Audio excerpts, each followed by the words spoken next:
অনেকের ঘরে পানি, রাস্তায় পানি, বাড়িতে পানি, ঘরে পানি, হিয়ার পরে কিস্তিওয়ালারা তাকে বাড়িতে যায় বসে থাকে কিস্তি দিতে বলি। কিস্তি না দিলে মনে করেন যে যতক্ষণ পর্যন্ত কিস্তি না দিবে ততক্ষণ পর্যন্ত তাদের ঘরে বসে থাকে, বাড়ির সামনে বসে থাকে।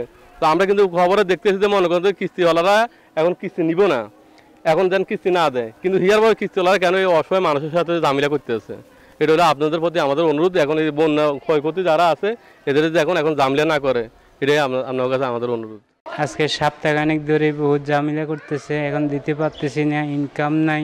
লোন লইছিলাম তো সারা যে বন্যা দিয়ে সারা মানতেছে না, বাড়িতে এসে বলতেছে আমরা লোন দিতে কিস্তি দিতে হইব।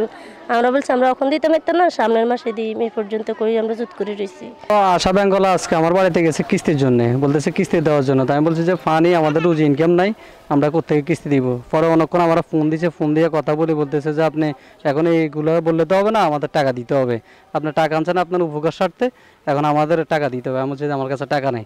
মাসে 40,000 টাকা। তো আমি কই যে আমি তো গরু বিক্রি করতে পারতেছি না, আমি দিন কইতে কয় না দিতে এই মাসে। আমরা বিভিন্ন এনজিওর সাথে যোগাযোগ করেছি, তাদেরকে যে বাংলাদেশের নীতিমালা বিভিন্ন এমআরএ বা পিকেএসএফ কর্তৃক সে সকল জায়গায় আমরা যোগাযোগ করেছি এবং তারা আমাদেরকে জানিয়েছে যে বন্যাকালীন সময়ে ঋণের কিস্তি আদায়ে কোনো ধরনের প্রেশার ক্রিয়েট করা যাবে না।